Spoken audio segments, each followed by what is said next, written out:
Well, the exhibition as a whole is called Tibet's Secret Temple, and the meaning of that is the heart of the exhibition is a set of extraordinary 17th century murals that served as a visual encyclopedia of the path to enlightenment for the Dalai Lamas from the end of the 17th century.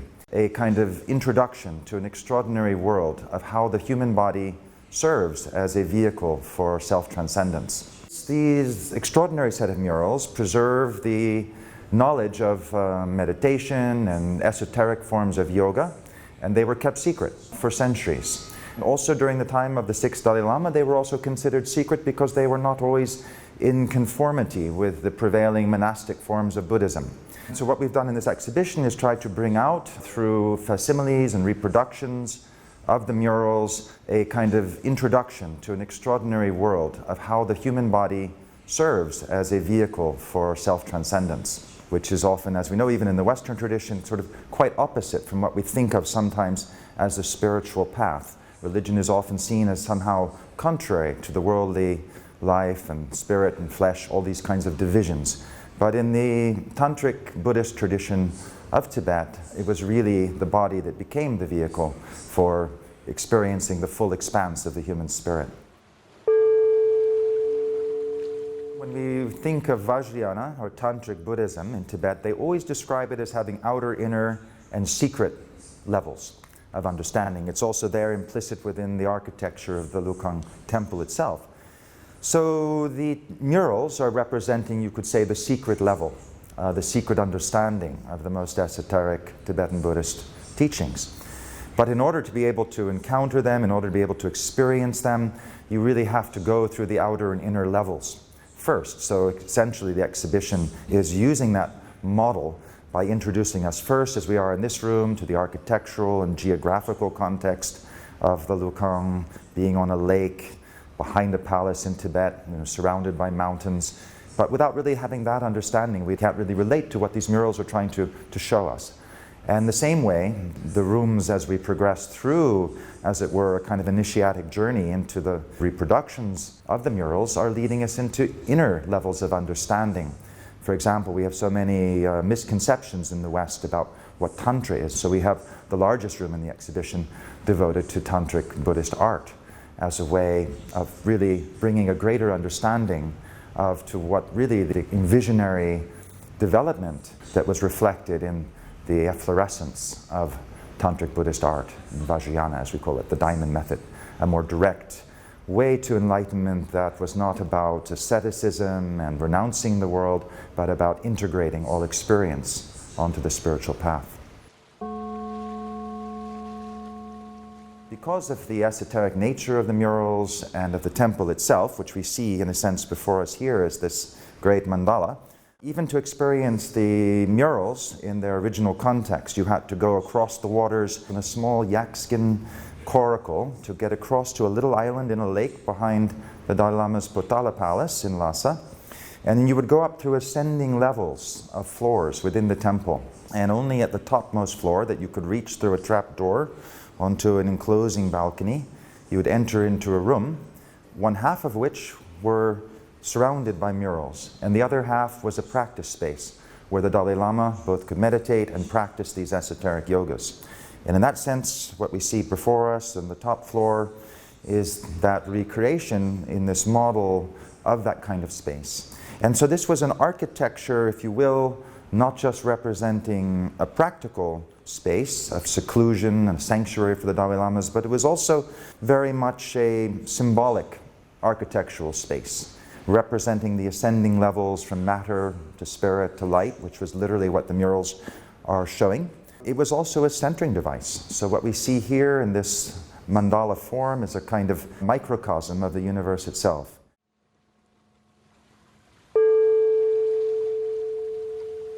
One of the wonderful things about the Lukhang temple is the different ways it can be related to by different people.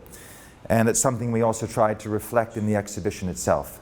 So when we talk about these outer, inner, secret levels, what we see here is a very graphic representation of how this is reflected within the architecture of the Lukhang temple itself.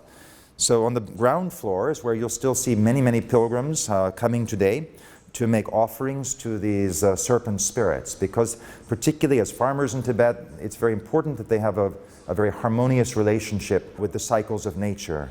And so they'll actually bring sometimes small pieces of land, of earth, from their farms, and they will make offerings on it, and they'll put it in the water, let it circulate around the temple, but they also come directly into the lower floor to make offerings to these anthropomorphic representations of these energies, if it were, of the deepest psyche. This next level, reached through a set of stairs that come here, is a level that's showing a Tibetan opera that's based upon a kind of heroic journey into the world of the Nagas in order to reveal what was called the wish-fulfilling jewel.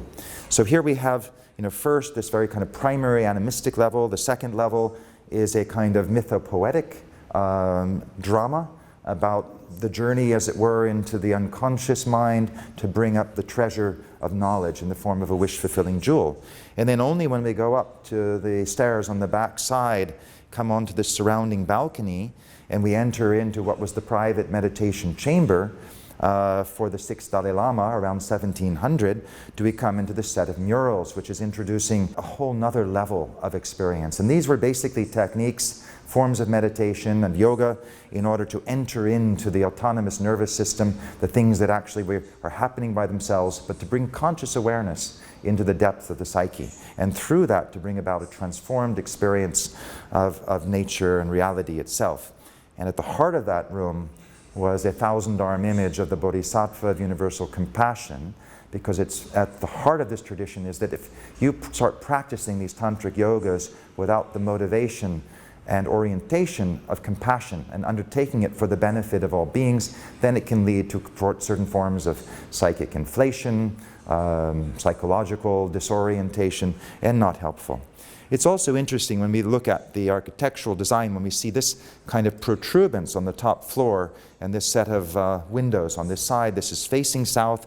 So although we have the murals over here on 3 walls, it was this section on the top floor of the Lukhang temple that was actually the meditation chamber for the Dalai Lamas. And there's still the original firebox. It was the meditation box that was used by the Dalai Lamas in order to generate the inner heat, to generate the kind of clear light experiences that were, in a sense, induced through the practice of these physical yogas. And in front of that was an entire space where he could actually engage in the physical yogas that we'll see are illustrated on the walls of the temple. And particularly when we get to the visionary forms of yoga that are also represented in the murals, the light coming in through this lattice work is reflected, even what we see depicted in the murals as this kind of visionary displays on a lattice work, which is induced through these practices. The word Lukhang literally means the temple of the serpent spirits.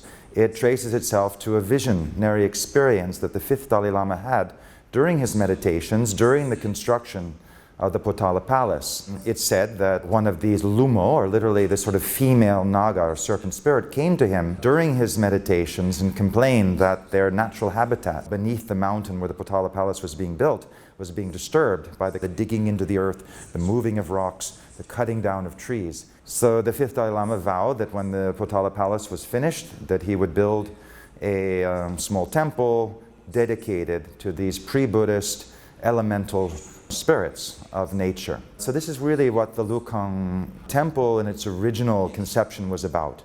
The 5th Dalai Lama passed away in 1683 before that vision could be fulfilled, but the governor of Tibet at that time, Lhasa Gyamtso, fulfilled the vision during the reign of the 6th Dalai Lama and created a temple not only dedicated to the spirits of nature in the form particularly of these sort of phonic snakes, if you will, but representing these sort of ascending levels of Buddhist doctrine. So we have first this reverence that's given to the earth, to the ground of our experience, and then the ascending levels going right up to this efflorescence, if you will, of human spirit. So what we see here are some examples of how this serpent energy is represented in Eastern art. Patanjali is most known as the compiler of what are known as the Yoga Sutras. So really at the foundations of our modern understanding of what yoga is was this figure, Patanjali. We don't know exactly when he lived. It's been anywhere from the 2nd century BC to the 2nd century AD. But what's unique in this image is he's shown with his hands in prayer in front of him, but the lower part of his body is a coiled serpent.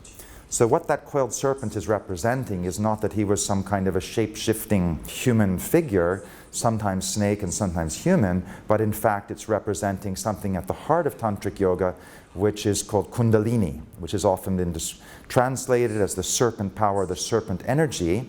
But what it's really representing is a pre-conscious power and energy and intelligence, if you will, of the unconscious mind. That when this is activated through the Tantric yogic practices, working with the breath, working with the body, it erupts into consciousness, and our experience of life and reality and of ourselves is transformed. We see it in the image next to it with a serpent in the clutches of this celestial eagle or Garuda.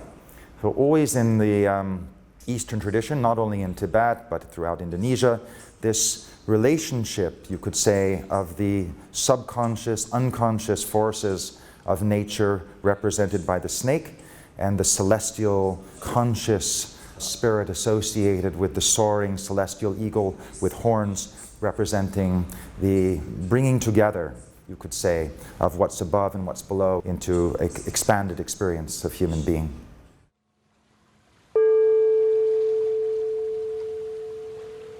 At a more esoteric level, these same spirits of nature, of the landscape, were understood to be energies also within our own subconscious minds. And so when we see Tantric Yoga, one of its core practices in its Hindu form is the arousing of the Kundalini, this coiled serpent at the base of the spine, which basically breaks open the chakra system, bringing about this transformation of vision and experience and a kind of transcendental, transpersonal relationship to the phenomenal world. So this is also at the core of the Tibetan yogic practices, which we call Tummo.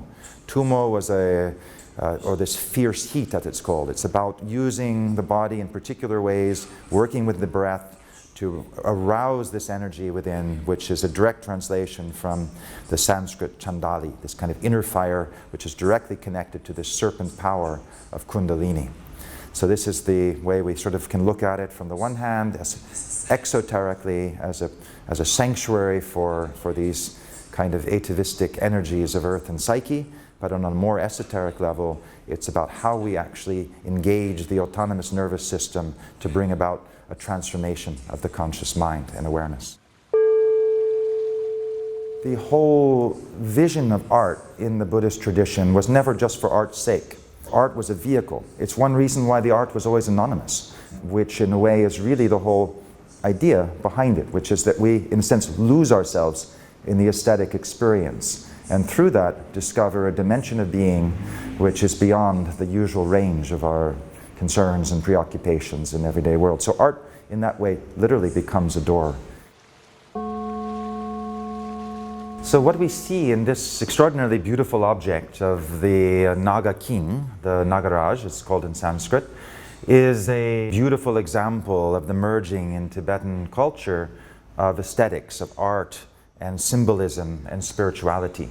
It's this Nāga king who was supposed to have kept the sutras of the Prajnaparamita, the perfection of wisdom, which were revealed only about the 3rd century AD and which became the foundation of all later Buddhist and Tantric Buddhist traditions. If we just look at the aesthetics alone, we see this gilded object with inlaid semi-precious stones. We see the element of the snake, the serpent symbolism, only in this crest of snakes on the top of the head, whereas what we see in the face is almost an androgynous, beatific image of human nature being expressed in this gesture of offering, with one leg in the earth and the other foot raised to the sky, bringing what's above and below into a kind of a renewed conjunction.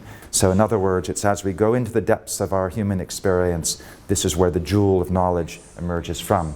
And the sharing of it, the aesthetic experience that practitioner would have in relating to it, being a way of affirming the kinds of practices that they would be doing, which is this valorization, as it were, of the subconscious depths of human experience.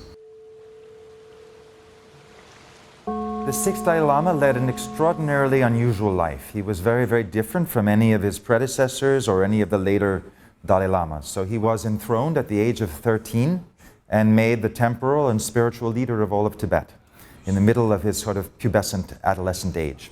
Up until that time, he did not even know what his future role was going to be. So what happened in the building of the Potala Palace in 1683, the fifth Dalai Lama died before the palace was completed, and so the governor of Tibet at that time, Lhasa Gyamtso, had to actually hide the death of the fifth Dalai Lama because he felt that the whole construction process might just suddenly be brought to an end. In the meantime, he identified the sixth Dalai Lama and sort of, again, kept him in training, but it wasn't really clear what his role was going to be because at this time, the whole situation in Tibet was quite unclear. So when he was finally enthroned at 13, brought to Lhasa, made the temporal and spiritual leader of Tibet, he lived a very different life. He didn't have that kind of strict monastic training early on. And when you think about the top floor of the Lukhang temple being his private sanctuary, and when you see that in these murals are represented tantric practices, you see one whole wall dedicated to these progenitors of the Tantric Buddhist path, none of whom are monks, none of whom are ascetics. They're all deeply engaged with what would seem to be worldly life. And they found that this, in all of their songs of realization, are about how the spiritual path is most quickly achieved, not by abandoning those things to which we're attracted to and those things we desire, but by integrating them onto the path, taking the body as the path, taking desire as the path. So the sixth Dalai Lama, unlike any of the other Dalai Lamas before or after him, gave back his monastic robes and he refused to become a monk. And he lived a life of a poet. Spent his time shooting archery in the back of the Potala Palace, but writing beautiful love poems. He is completely revered within the Tibetan tradition as an enlightened master, but he did not live out, you could say, this kind of monastic ideal that was otherwise expected of the Dalai Lamas. But this in no way diminished the faith that the Tibetans had in him, and nor does the current 14th Dalai Lama say that in any way this was anything other than it should have been. In fact, the 14th Dalai Lama said something very interesting. He said, at that time in Tibetan history, it was actually appropriate that the role of the Dalai Lama go back to a hereditary kind of kingship model rather than one based on reincarnation. So he said what was meant to have happened is that the sixth Dalai Lama should have fathered a son who would have become the next Dalai Lama. But because all of this was kind of political heresy at the time, the sixth Dalai Lama was kind of removed from office, as it were, at the age of 22 and went on to sort of have a mysterious life thereafter. We don't really know what happened to him. Outer accounts say that he was kind of sent off to Beijing and died en route. We don't know. But there also, the official story in Tibetan history is that he went on to have a secret life for another 40 years and ended up living out his life in a place called Alakhan in Mongolia.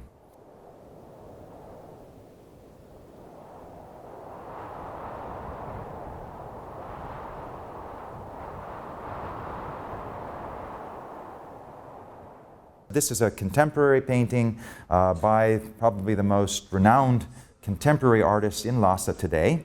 So we included it in the exhibition simply to try to show that this is a living tradition and that the ways in which these traditions are represented is going through its own kind of transformation. So we see departures from traditional Tibetan art just in the way that the Lukhang temple here is represented is not particularly symmetrical. We see different ways in which these kind of visionary experiences that you see here represented in these abstract geometrical forms are different from what we see in the Lukhang murals themselves. At the top we see this particular form of the primordial Buddha represented in union with the consort, representing the merging of skillful means and wisdom. And we think about the murals, all of the illustrations are from a particular text that was discovered by his direct ancestor 200 years earlier in Bhutan, named Rigsen Pema Lingpa.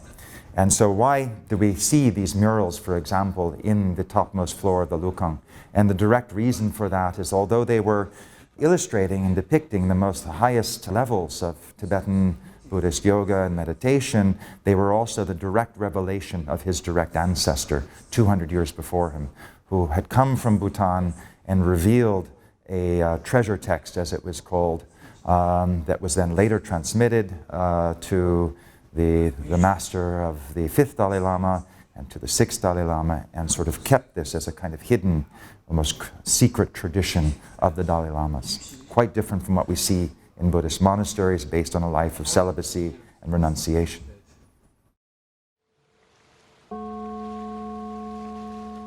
The royal family of Bhutan was very, very supportive of this exhibition because they knew that these murals actually are based upon a text revealed by their own patron saint, Pema Lingpa, in the end of the 1400s.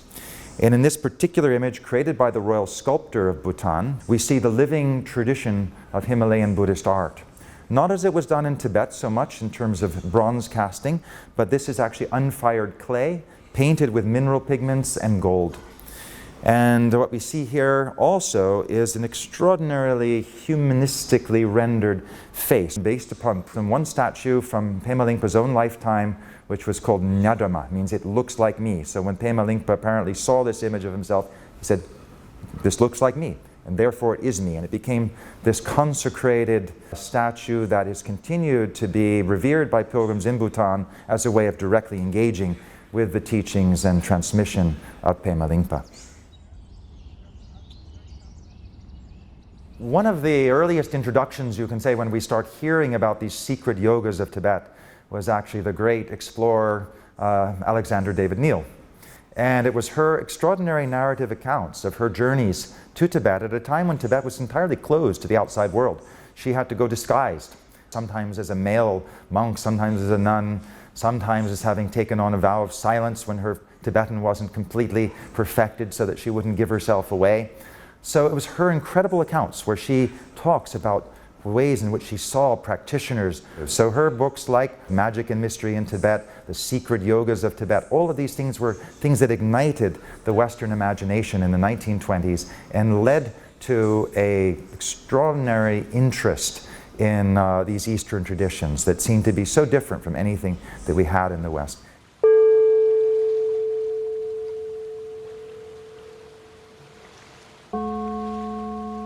Pāpāsambhava was the 8th century tantric master who brought Buddhism in its tantric form to Tibet. Pāpāsambhava literally means the lotus born, and he was a tantric master who came from northern India, often seen as the northwest, and he was brought in at a very critical time in Tibet's own history by the king at a time when Buddhism just wasn't working for the people. And so the Indian master who was there then said, we have to invite a tantric master, only then will we be able to actually bring Buddhism to Tibet. So he came in first actually as a kind of sorcerer, and he was actually there. He had to tame all of the elemental spirits of the landscape. We'll see beautiful images of him in the Lukhang murals taming what were called the 8 classes of being, the Nāgas of the underworld, the Tsen of the middle world, and the Gyalpo, these kind of elemental beings that existed even before human beings were on the earth. So he was a transformer, he was a conjurer, a sorcerer, at the same time as an incredible philosopher and tantric master. So this is really at the heart of the murals, are representing his teachings. So here we see Pāpāsambhava in union with his consort, Yeshit Sogyal. He had another consort in India called Mandarava, and many, many others as part of his own life story.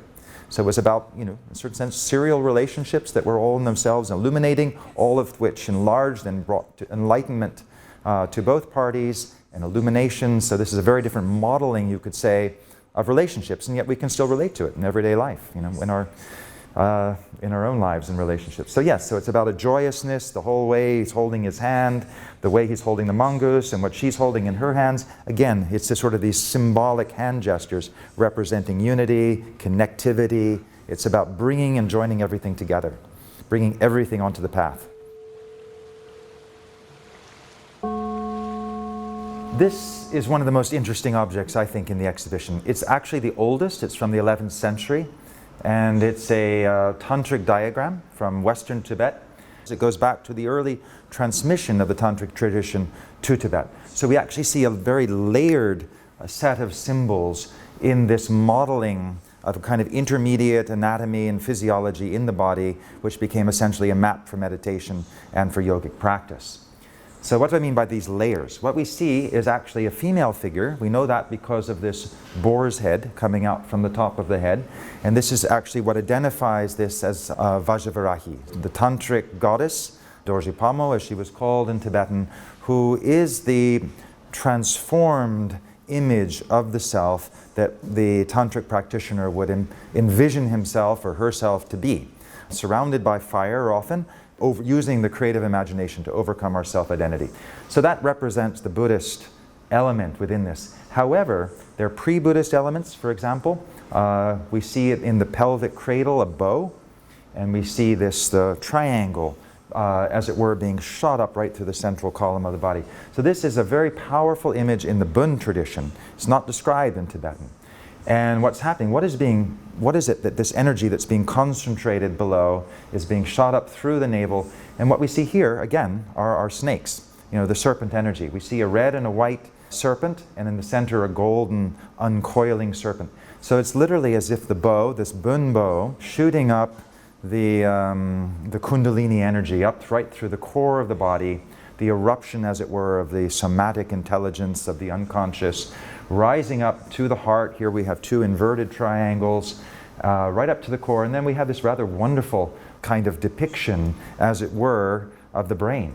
But presented as a kind of magical diagram using particular syllables. But what makes it particularly unusual is that this is not specifically Buddhist, it's not specifically Bön, and it actually is showing an element that was unique to Shaivite Tantric traditions of India that you don't see anywhere else in Tibetan art, this depiction of these side channels and the central channel as serpents. So this is a very, very clear evidence that how Kundalini yoga and the Hindu Tantric tradition influenced the development of these internal Tantric yogas in Tibet. And then even more particularly interesting, we see behind that a swastika.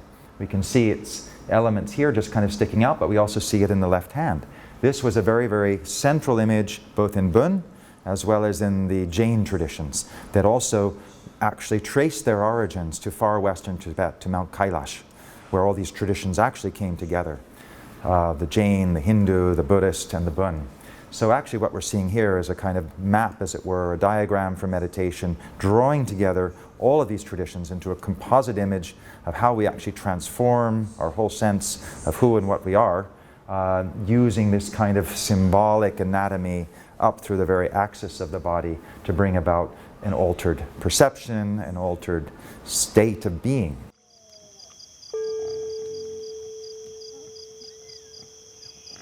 So what we see here in this sow, it's actually not a boar's head but a sow's head, a female pig. So in one of the forms of Vajravarahi, it's a Tantric Buddhist goddess, she's shown always with this this sow's head, female pig coming out from her head. So what that's representing symbolically in Tantric Buddhism is the transformation of ignorance into illumination, into wisdom, into enlightenment. Because the pig is generally used as a symbol of ignorance, of unawareness, even though pigs are relatively intelligent animals. In Buddhist symbology, they were associated with the ignorance. So what's interesting in the whole path of Tantric Buddhism, you don't reject anything. So even though you've transformed and you've gone beyond that kind of primal ignorance of your own nature, it still remains as a kind of ornament to experience. And so we see that throughout Tantric Buddhist art. Even when you've transformed fear of death, you're still garlanded in skulls, and everything is about including everything that is in its aesthetics.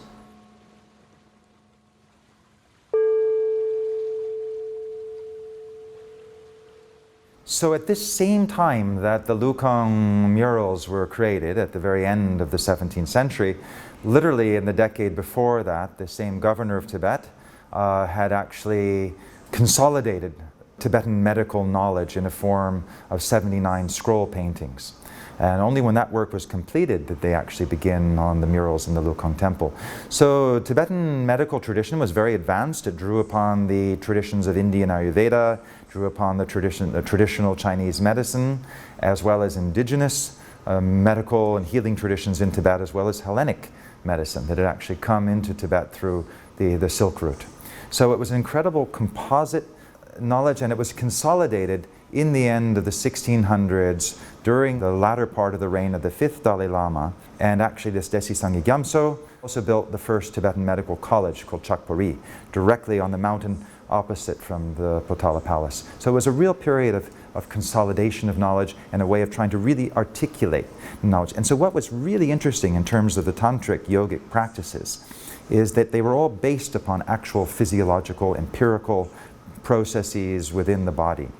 So this was actually something that we'll see in the murals, in which they're not depicting only these kind of esoteric ideas about energy in the body, but they also depict anatomy, as we would more customarily understand it from a Western point of view. And so a lot of what Tibetan medicine was about was trying to actually to bring these traditions together, and that was called Chömen. It was called literally Chö, meaning Dharma or religion, and medicine. So it was about medicine and meditation. How could these be brought together so that we're not only just trying to reach enlightenment, but we're actually healing the body, we're transforming the body, and bringing about an optimal state of health, a transfigured state of being in which longevity, increased well-being, increased physical stamina and resistance were all part of this process of transformation.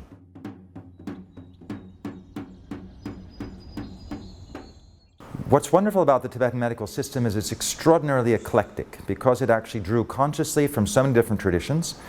As I mentioned, it drew from the Chinese, from the Indian, from the Hellenic, but also very deeply from its own indigenous, Bön, shamanic, animistic traditions. So you'll see even in these 79 scroll paintings, very specific paintings to deal with how do we deal with spiritual diseases, provocations from these elemental beings in the landscape. So they're basically included within, you could say, the therapeutic treatments of Tibetan medicine were also shamanistic exorcisms, different ways of relieving the body and the mind of these almost sort of states of possession.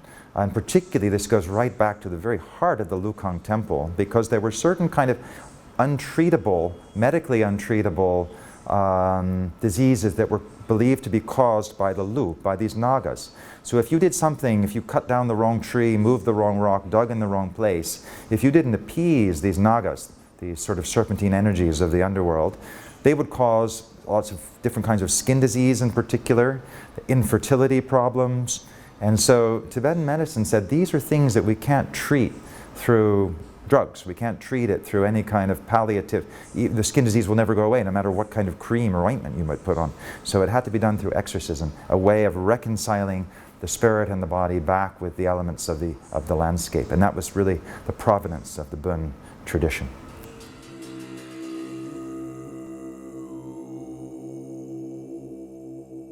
So when we talk today about holistic medicine, we can actually look at Tibetan medicine as perhaps one of the real forerunners of that tradition, in the sense that it was deeply dedicated to healing not only the body, not only the mind, but actually to bringing out the fullest potential of the human spirit. And we see that represented in these 79 paintings that were made during the time of the 6th Dalaï Lama and Lhasa Gyamtso, but we also see it in images like we see here. We see two dancing skeletons. They're smiling, they're joyous, they're ecstatic. It's somehow deeply engaging because it's paradoxical.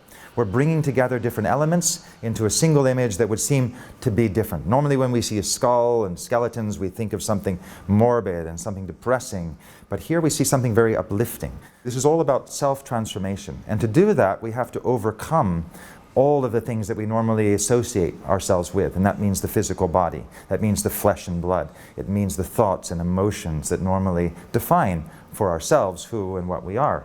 Here we see skeletons. So it's this recognition that everything comes to an end. And this is something that Buddhism, of course, was based upon. Everything's impermanent, everything is going to be destroyed, so there's nothing to become attached to. But what Tantric Buddhism did was actually look at the positive side of the coin, which is what this particular object in a way is representing. It's, yes, the body itself will come to an end, and yet something new and creative, something joyous, something dancing emerges out of that. So it's a very complex kind of symbolism, a complex kind of tantric aesthetic, if you will, in which we're seeing dissolution, we're seeing disembodiment as being a cause for celebration, a cause for rejoicing.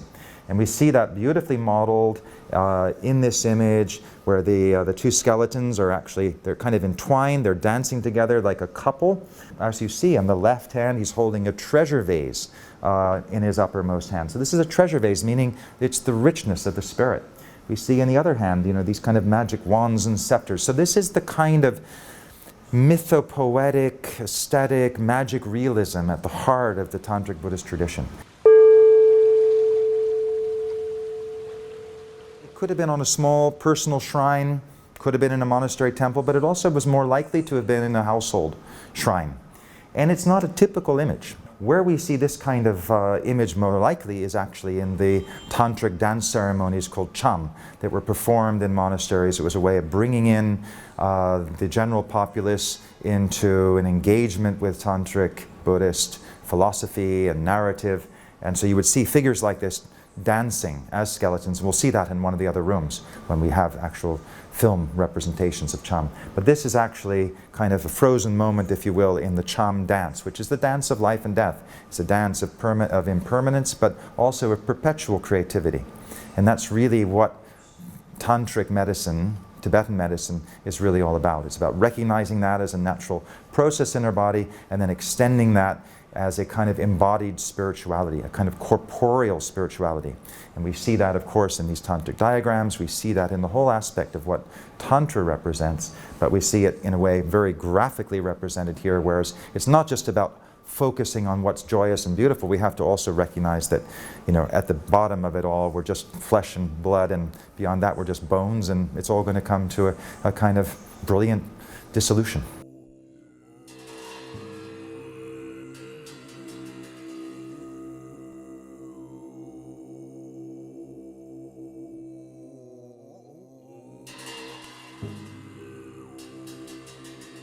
Tantric Buddhism brought back the feminine element, it brought back the sensuality, it brought back the movement and the energy into Buddhism that had been somewhat missing in the 1,000 years of Buddhist history. We go back to one of the earliest of the Buddhist tantras, the Hevajra Tantra, and on several instances in that text it says the yogin, meaning both male and female, must dance and sing. The yogin must dance and sing. This was really brought out as a key method, as a key path. It wasn't just that you should enjoy yourself. It was a transformation of chanting. It was a transformation of ritual into an embodied form in which the body itself became the vehicle for transformation, whether male or female. So we see this extraordinary being representing enlightened energy, not as a static sitting Buddha, but as a dancing yogini, naked except for her ornaments, symbolically representing human bones. What do the human bones represent? It just means that the sensuality that we're embracing also means to embrace everything that we might otherwise repress or suppress, which means our own mortality. And we see that actually being represented so powerfully at the heart center by this eight-spoked wheel, which is the eightfold path to enlightenment, as articulated by the Buddha 2,500 years ago. So we see all of these kind of things embodied in this beautiful imagery. For example, we see this third eye in their forehead.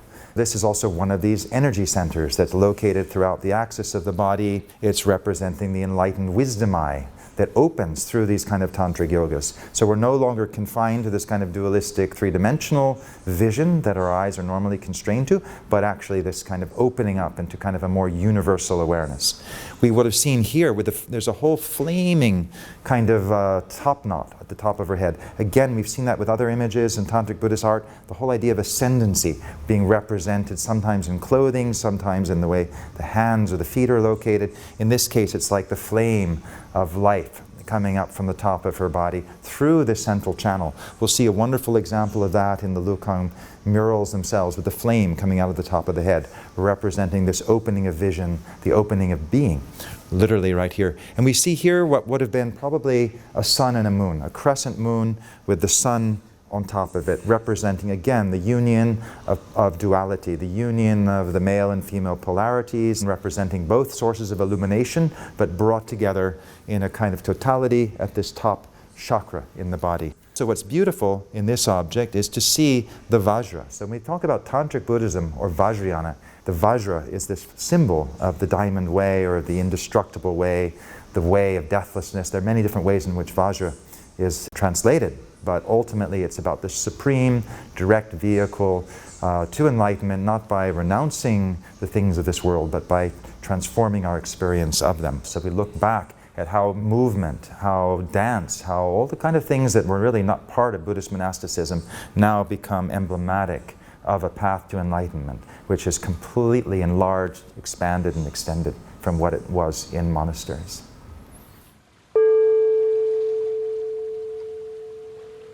So in Tantra, it's all about complementarity. It's about the union of opposites.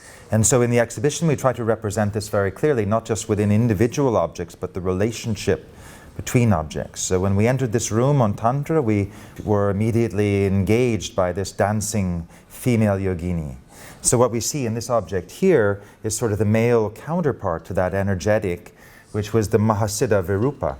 in this beautiful 15th century statue that was created in the Chinese court, actually, in the 15th century, at a time when there was a deep unity between the Tantric Buddhist traditions in Tibet and in China. When we talk about the outer, inner, and secret ways in which Tantric Buddhism was explained, there's a very interesting story about this particular figure, Virupa. So, for example, how do we account for this large belly? Why do we account for what was originally in his right hand, which was a skull cup, a drinking cup? And actually his arm, which I'll talk about later, was originally pointing up towards the sun to stop it from going across the horizon. So in the outer story of Virupa, he was actually traveling and he reached a tavern where he was drinking. And the barmaid came up and said, you know, there's no more drinking when the sun sets, so it's this kind of last call. And he said, he just put up his left arm, and we'll see that in an example in the murals itself, and stopped the sun in its tracks. The sun didn't go down across the horizon. He drank the tavern dry and never became intoxicated, and everyone converted to the Tantric Buddhist path. So this doesn't mean that he was just a kind of chronic alcoholic. What it actually represented on a symbolic inner level was the fact that anything could be integrated. Things that we might consider to be toxic or hazardous or poisonous, all of that can be absorbed and integrated into the Tantric Buddhist way of life.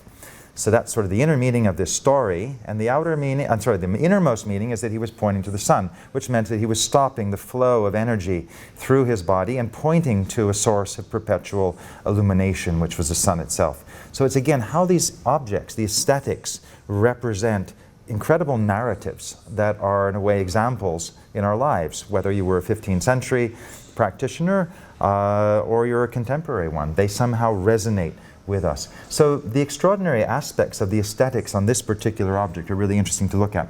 First of all, it's fascinating to realize that this statue ended up in Japan and it had lost its left arm. And when it was conserved, it was put back into a form where it represented a Japanese temple guardian that would have been originally holding a kind of a staff. But actually in its original form, as we'll see in the murals themselves, he was pointing up to the sun. The other aspect when this object was conserved is that he had a meditation belt. We'll also see that it was holding up his left knee. We still see that around him, and yet when it was replaced and conserved, it's now become an ornamental object that goes around his belly, down into his groin, and it comes around his leg. But it's no longer actually serving the function that it did originally, which is symbolically to hold his leg into a kind of meditative pose, to direct energy currents through the body in a particular way to bring about an altered state of awareness. So it's again an interesting way to see how the symbology that the object had in its origins has been somewhat transfigured by replacing his arm, and you can see even on his face he's almost as if he's quizzically looking at this prosthetic arm.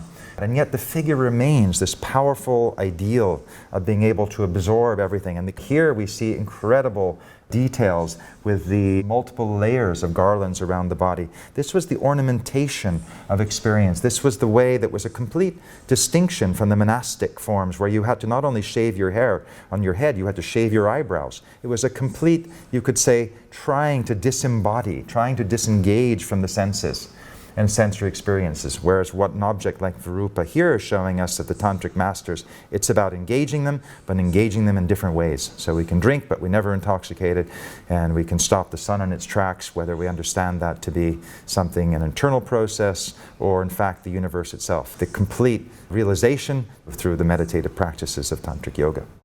There's a beautiful quotation from one of the earliest of the Mahasiddhas, Saraha, who said, "I have seen in my wanderings great temples and shrines, but I have not seen another one as blissful as my own body." So what we see in Virupa is almost a kind of example where the body itself is adorned the same way a temple might be.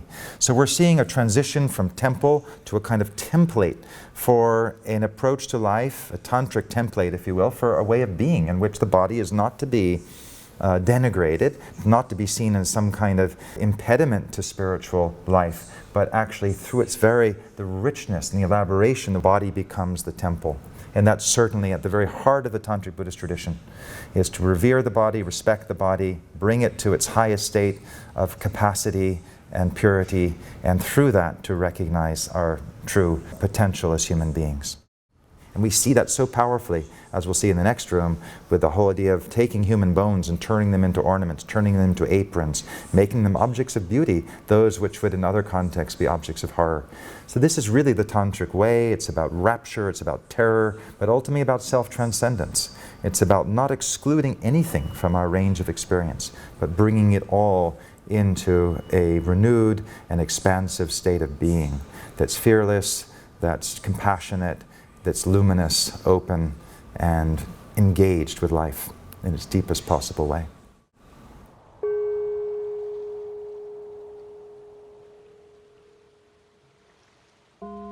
This room that we're in now is called Tantra, embodying enlightenment. So we've moved from that world of medicine.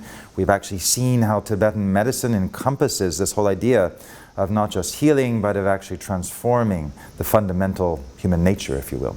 So in Tantra is taking this even to the next step. We saw this tantric diagram representing a kind of imaginal, energetic human physiology and anatomy, and what we're seeing here is an extraordinary tantric scroll, which is actually taking that even one step further, where we see the same kind of chakra system along the body depicted differently, but in this case relating it not just to internal processes in the body, but actually relating it to the whole cosmos itself. So this is really at the heart of what is Tantra. Tantra, of course, a very misrepresented and misunderstood concept in the West, but literally if we go back to the actual word, tan meaning to stretch, to expand, and tra meaning method. So this is a way, the method that we use to stretch and expand our sense of who and what we are, so that it transcends our normal range of awareness, our normal range of sympathy, our normal range of self-definition, to actually encompass universal processes. So this particular scroll dates back to a tantra that appeared in India in the 10th century called the Kala Chakra, the wheel of time, or even the wheel of the cosmos. And it was a way of reconciling human nature with cosmological cycles. And we see that beautifully aesthetically represented in this mandala. We see how the Lukhang temple itself is a mandala, a way of actually compressing the universe into a single form, into a single image. We see how that same sense of compressing universal principles is actually compressed into the human body along the central axis of the body, but we see it actually expanded here into this kind of cosmogram. We see the kind of sea, this wonderful depiction of water on the outer edge, and this wonderful sense of aesthetic flow, and this idea being that the whole universe is sort of surrounded by the cosmic sea. And then again, if we can look at this even in terms of medieval Western art and this sort of beautiful use of geometry to represent cosmological principles. So literally the kind of intersecting circles, this vesica piscis, the fish eye that appears here, the kind of visionary experience that results in this sense, literally, when spirit and matter come into a kind of a radical conjunction, energy and form. And this is represented here in these kind of different ways. Even on the back of this scroll, you have these different ways in which we can understand the relationship between the human body and universal cycles. But the aesthetics, I think, are what are extremely interesting here. Just the way that the body is pictured, this kind of squatting posture, so as to show what is really the awakening of the body. It's the opening of the body. And how is that depicted? It's not depicted in a way we might in a Western art, but it's just shown that these universal principles are there, and that when we awaken to that experience, the whole way that we actually experience ourselves is transformed. And that's what takes us back to that earlier chart and diagram where we see these anatomical geometric forms is showing actually these channels of interconnectivity within the body and between these ways in which the body and the mind are actually brought into radical conjunction. What this art, this living tradition, something that was really part of our own ancestral inheritance, but we've somehow lost that in the West ever since the age of Newton. We've sort of entered into a kind of more materialistic relationship with the cosmos, the kind of mythopoetic richness, the kind of magical realism that once colored our experience of the world and of ourselves has somehow been slightly clinicalized, and we've sort of lost that magic. But it's art that remains the door back into that world. So we can look at this completely on an aesthetic level and appreciate something that it's actually showing to us without necessarily subscribing to an esoteric Buddhist tantric worldview. But somehow or other, it's resonant because, of course, our bodies are in direct connection to the cosmos. We know that now even from science. Stardust is what forms our bones. So there's something really extraordinary when we think about it in these terms, how science itself is starting to validate some of these poetic and artistic inspirations that go back half a millennium or more.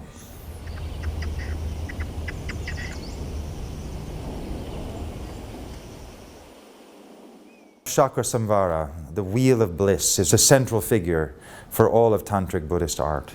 We saw earlier in the other room a historical figure of Padmasambhava, the 8th century Tantric master who came to Tibet.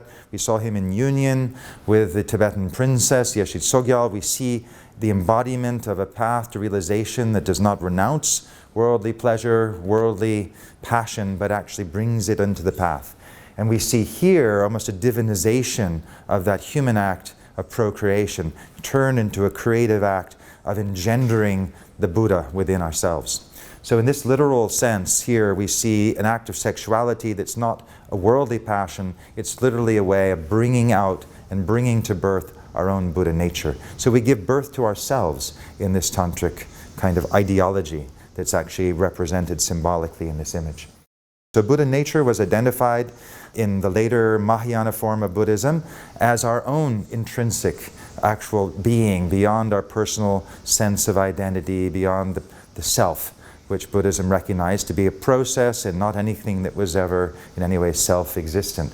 So we see that depicted in this image particularly as this blue head of a Buddha emerging out from the top of the head of the male figure here. And this is basically the Buddha nature, the awakened nature of wisdom and compassion emerging from within our physical form, out of the head as it were. We see also on either side of that, we see a crescent moon on the one hand and a skull on the other. We see this kind of cosmological symbolism. We also see this image that we're always reminded of in Tantric Buddhism, that even in the midst of this kind of rapture and bliss, there's always a skull to remind us of the impermanence of it. But this is not in some kind of negative way to reflect on everything being impermanent and therefore not worthy of our attention, but it's actually showing that there's this creative cycle of destruction and creativity that's inherent to existence in every form.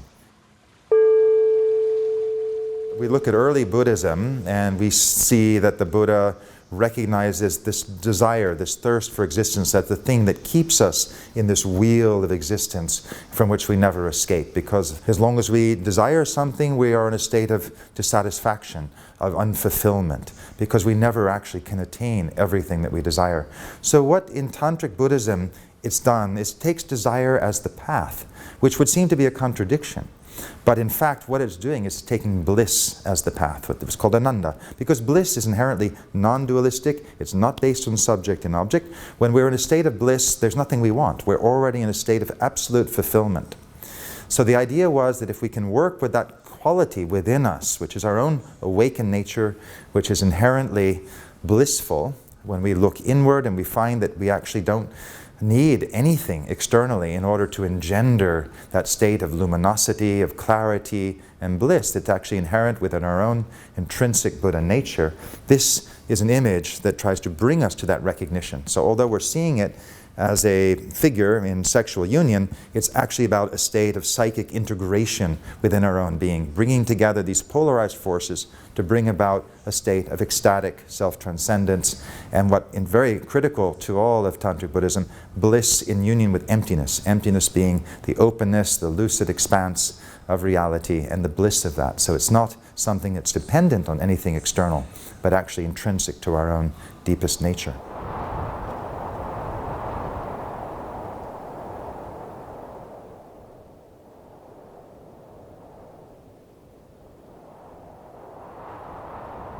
So when we think of this as a support for a kind of psychological transformation, what we're doing is we're actually recognizing this as a divine form which is not separate from us, it's actually our own nature made manifest, and therefore the egoic nature, the kind of personal self, the socialized self, the conditioned self is being trampled beneath the feet of this divine form, the wheel of bliss. So we see this figure on the right is almost like melting. We see a head pressed down. So in other words, this is the crushing of the egoic self. The figure on the other side is representing that same kind of prostration of the ego on another level, just sort of flayed out, and then out of that arises this ecstatic dimension of experience once the ego has been sort of put in its place by being pushed down literally into the ground.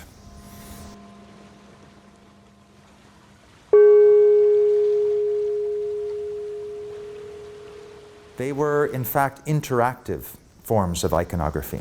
So they weren't, as we might think of it in the Western tradition, an icon, something that you would actually use to support a kind of belief system, a faith, to reinforce faith. They were actually to reinforce faith in ourselves. They were to recognize this Buddha nature, the Buddha within us, through which the art was, in a sense, a mirror of.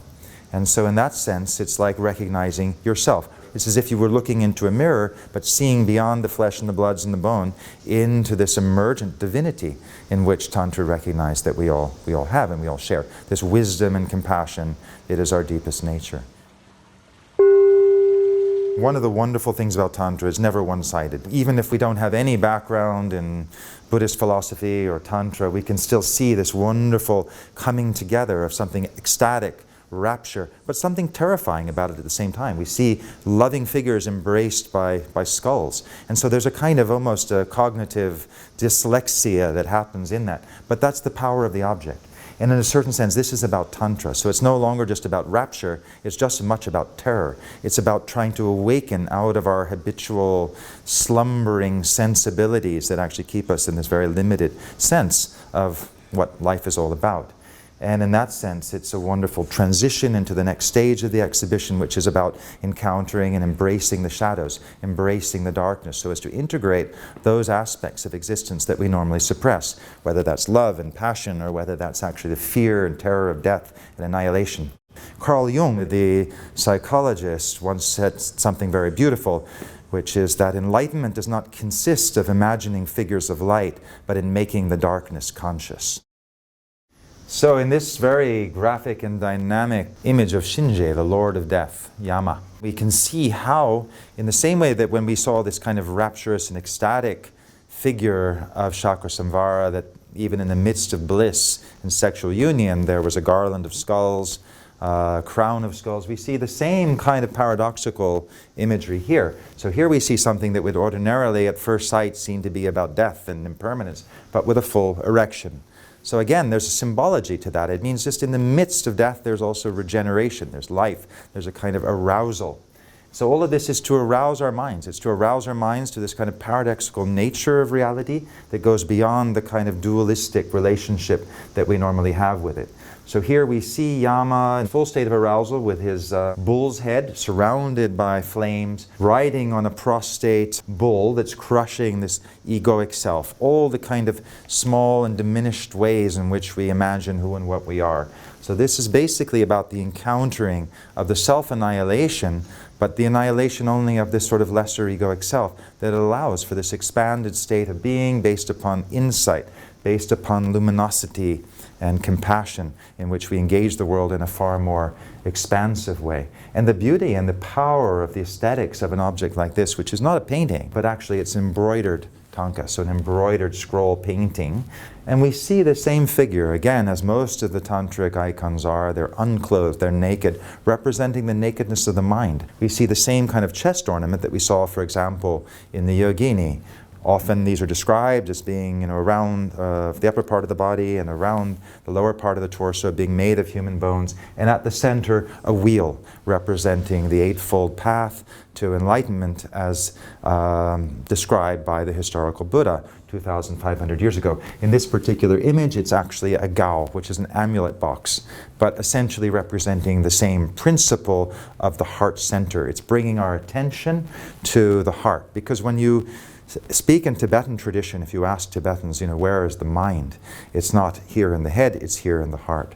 So this heart-mind, which is what we're awakening. The Buddha nature is not in our brain, it's in our entire being. The center of our being is in the heart. So we'll see that in the murals, for example, when the kind of visionary forms that are arising are said to arise to vision, but the eyes are directly connected to the heart. So it's literally seeing with the eyes of the heart. And in the same way that the mind that's awakened into its Buddha nature, it's the heart that's awakening, the heart-mind, in a kind of unity that is sometimes alien to the way we think of the mind in the West, particularly in the scientific age, when we associate it so exclusively with the functioning of the brain.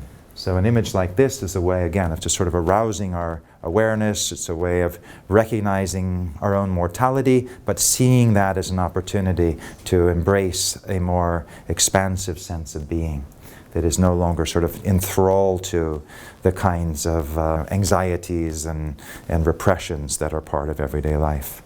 And we see that powerfully here, represented in the image of Yamantaka.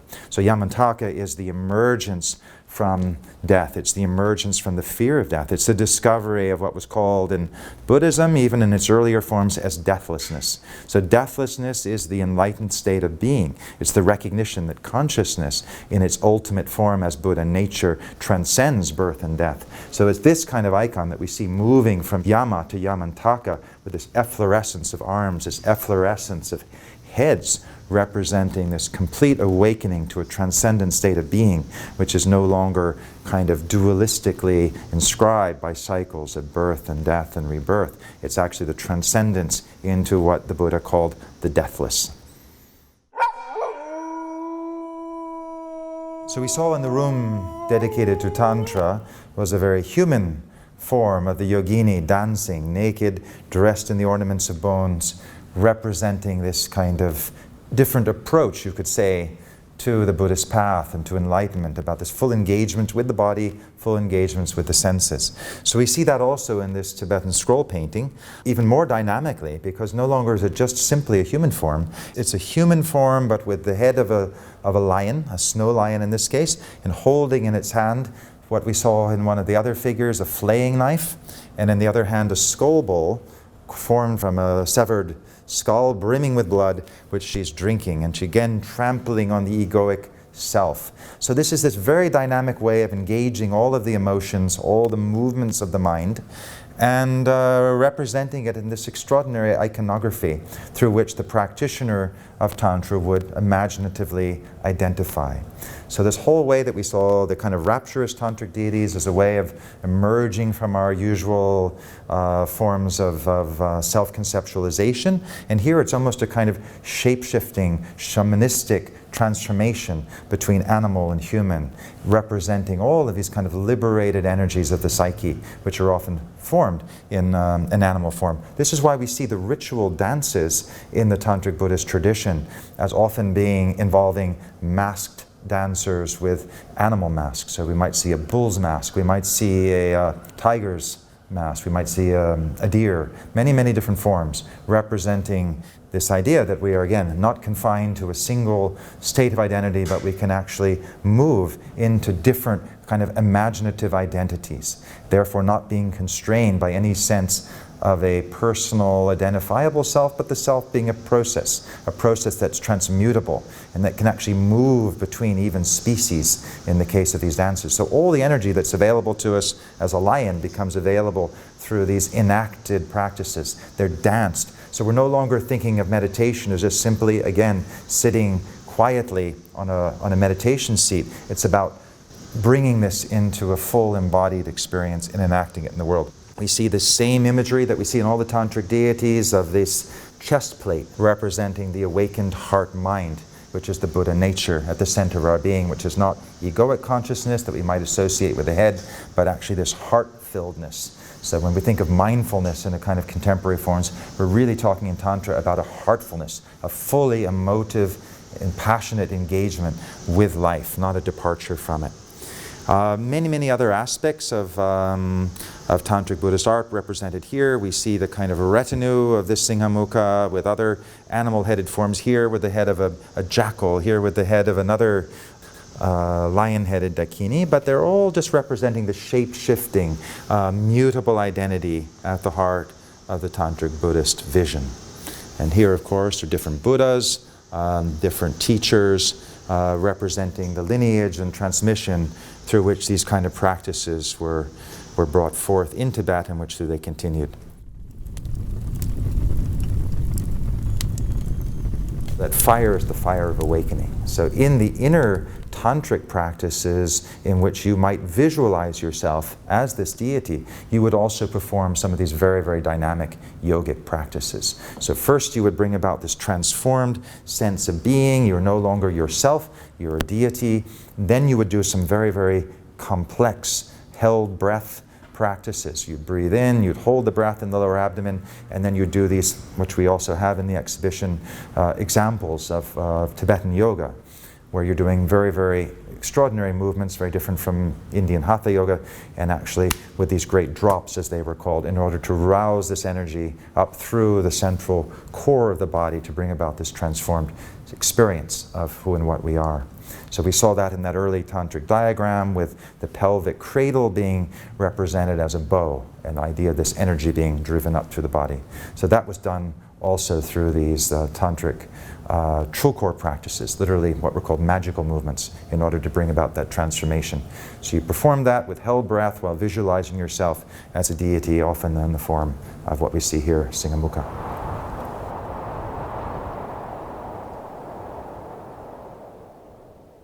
This idea of enacted Buddhist practice, so this idea of shape-shifting, this idea of becoming the other being us. This was performed through mass dance rituals that were a way that monastic communities engaged with a lay population in order to bring these narratives of transformation into the collective psyche of Tibet and Bhutan and other places where these practices were performed. So these kind of masks, for example, that we see here, we see that they have holes, they see that they actually have, in many cases, kind of leather straps. These would be worn by monk dancers in these rituals of transformation. We have the deer, we have the snow lion, we have the bull, and the Garuda representing this kind of celestial hawk representing transformation. So what we see here are sort of mythological creatures like the Garuda and the snow lion, as well as things that would be common in people's experience in those parts of the world, the bull and the deer. And all of this was about transformation. So when we think about this exhibition as being in some ways a celebration of the non-monastic tradition of Tibetan Buddhism, we have a figure of Milarepa, one of the most celebrated of all of Tibetan Buddhist yogic practitioners. He had this beautiful set of 100,000 songs in which he celebrated his mountain hermitages. He said, "Let others go to the monasteries to light butter lamps. I will stay here in my mountain cave and light the butter lamp in my heart." And this actually representation of his right hand up to his ear was actually a symbol of the idea of expressing his enlightened sensibilities through song and imparting that to others in that form. So we see him, as he talked about it, he said, "Let others go to their temples filled with idols and shrines. I'll be here in my temple filled with alpine flowers and running streams." So with this whole celebration of the Tibetan environment and the power of the mountains. So that's the kind of songs that Milarepa here sang. And we see this wonderful depiction of a shrine created as a mountain. You see actually dancing leopards and snow lions, and it's a wonderful evocation of the natural environment of Tibet within a shrine box with Milarepa at its center. And this was, of course, the iconic mountain Kailash, or Kang Rinpoche as it was called in Tibetan. This represented for Tibetans, both whether they were Bön or Buddhist, as well as for Hindus, as well as for Jains, it was the center of the earth. And this is a mountain in western Tibet where Milarepa spent lots of time in his cave. So that's again represented here in a contemporary photograph of this iconic mountain that for Tibetans was the center of the earth. It was a place in which a lot of these traditions actually cross-fertilized. It was a place where Hindu Shaivite yogis came from India. For Bön, it was also their sacred mountain before it was a Buddhist mountain. And one of the great things about Milarepa, he was particularly associated with the practice of the 6 yogas, as they were called, what we've called in this exhibition the yogas of fire and light, because his main practice through which he achieved enlightenment was called the yoga of inner fire, of tumo.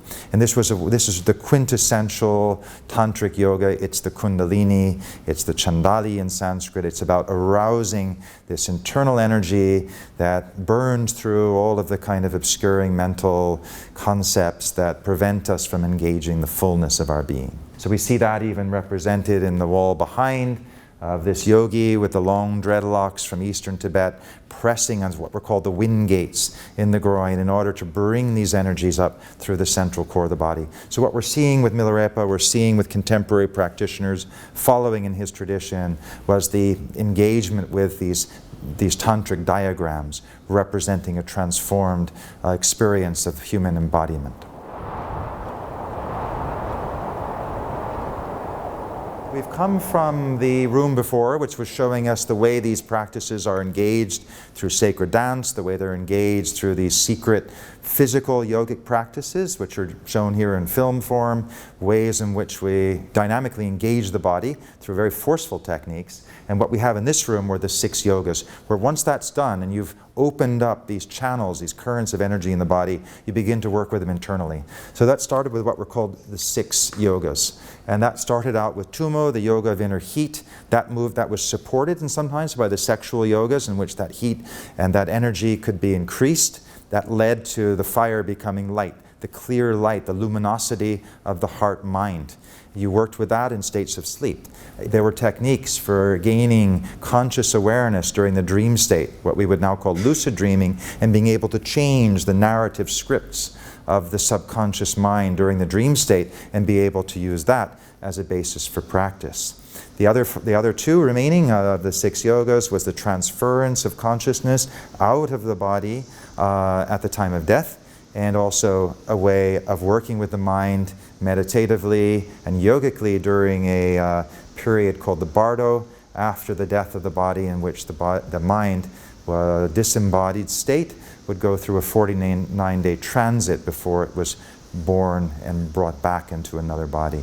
So these were dynamic forms of yoga that could be done at any stage of waking, dreaming, sleeping, and dying. And dying. Yep. It was basically the full spectrum of life and death became the arena for Tantric Buddhist practice. So it wasn't anything, there was no exclusions. Every moment of life became an opportunity for engaging with the fullness of our being.